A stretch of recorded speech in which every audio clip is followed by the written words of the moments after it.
talk to you about something I call the best meal ever phenomenon. This can also be known as I just don't know what to eat. Now, I know these two things seem like polar opposites, but in the world of eating disorders, they're actually one and the same. And we're going to really dig into what the best meal ever phenomenon is, how to curb this desire for the perfect meal. My name is Sheena, and I'm a registered dietitian that specializes in the care of persons with eating disorders. I drop new episodes every Wednesday, so if that's something that you're interested in learning more about, definitely click that subscribe button. Okay, so what is the best meal ever phenomenon? So, what this is have you ever experienced anything like food fatigue, if you will? So, for example, you're thinking about what to eat for dinner and just nothing sounds that good. We could have tacos, we could have hamburgers, we could have macaroni and cheese, and we're weighing in all of these factors into the meal. Now, here's the thing. We're also weighing in the burden of diet culture often, and this can make our food decisions increasingly more complex. So while we think we're just weighing in our desire to have one food over the other, we got 50 rules stepping in to have an influence on those decisions. So for example, if we're trying to decide what to eat for dinner and we have an eating disorder on board, it is very likely that we're thinking something like, oh man, macaroni and cheese sounds so good. And then we're saying, oh, that has a lot of saturated fat in it. Make sure that you don't eat too much. Make sure that we're not getting the processed macaroni and cheese, etc. Because those are the rules that diet culture or eating disorder has put on board. And that makes food feel, well, incredibly overwhelming. Fortunately, for those of us that are struggling with an eating disorder voice in our head, this can happen day in and day out. We're just not feeling that intrigued by what we want to eat, feeling that motivated to consume food because, well, nothing sounds good. But again, nothing sounds good enough. And so this is where these two things come together.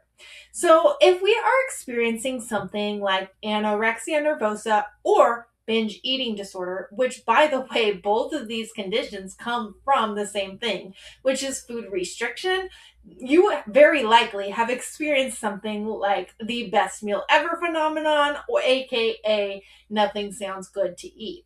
Now, what this really means is I've created so many rules in my brain that the thing that I am going to choose to eat needs to feel quote unquote worth it. And so what this means is if we have been quote unquote restricting our food all day, because we are going to want to go for something for dinner that feels like it is both physically and emotionally quote unquote worth it.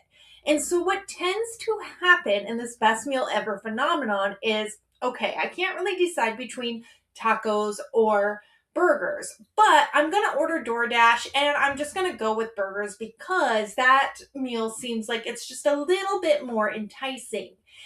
And what will happen with the best meal ever phenomenon is we'll just kind of be like, oh, okay, well, I'm already breaking the rules, so I might as well just go full throttle. And we'll kind of do something along the lines of, we're going to have the burger, which is actually what our body and mind is desiring, but we need to make it the best meal ever because we're already breaking that rule. And so we need to also have fries and a milkshake and some dessert items, etc. Really bulk on that meal because we are financially, emotionally, and physically investing into this meal. Not to mention, because there is food restrictions somewhere in our world, we are also opting out of another meal that sounds desirable. So for example, if we chose the burger over tacos, we're feeling the need to compensate for not having those tacos. Are you staying with me? This is a really, really common pattern when we have been restricting our food. The best meal ever phenomenon and the nothing sounds good to eat phenomenon are actually one and the same. Because what is happening is nothing sounds quote unquote good enough to eat. We have to have the biggest and the best to justify breaking those food restriction rituals. And this can very commonly lead to overeating or even binge eating, where we are feeling completely out of control with food, urgent with food. So, for example, if we're ordering DoorDash and that food shows up at our door, we want to get that food in our belly as soon as possible. We can't take the time to wash our hands, properly set up the table, take off our jacket, rest, and fully enjoy that experience.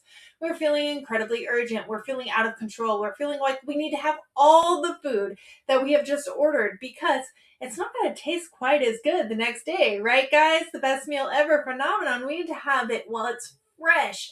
And most likely, if we're restricting our food in any way or we've got an eating disorder on board, our plan is full-fledged to restrict food the next day. So we don't want any of this food lingering into the next day. So we're feeling very urgent. We're feeling like we completely need to finish that meal because we've just splurged on this meal. We've broken all these rules and we know we're going to feel guilty after. So we might as well make it quote unquote worth it.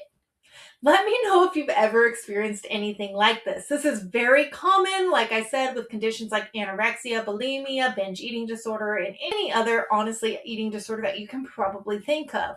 Add on some of these other physical barriers, such as preparing the meal, the financials with the meal, etc. And that makes the quote unquote best meal ever phenomenon even more intense. If we had to put a lot of time into preparing that meal or a lot of financial investment into getting that DoorDash and making sure that everything on our list met the best standards that we could possibly do at the time, then we are going to want to make it quote unquote worth it. Now, this is what I like to call the scarcity mindset.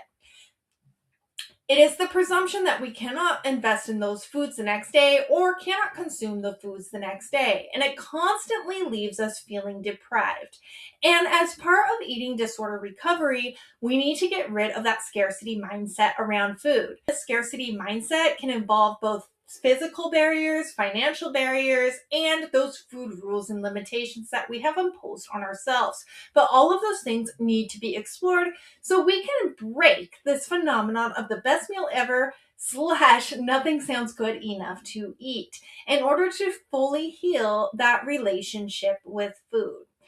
By the way, you guys, if you have more questions on this personally, I do see patients one-to-one. Insurance, you are already paying for the services of a dietitian. So definitely check out my website. We can work together one-on-one and strategize a plan for you. Check me out at peaceandnutrition.com and we can strategize a one-to-one plan that's going to fit your unique needs. If you found this video helpful, please consider liking, subscribing, and sharing with a friend.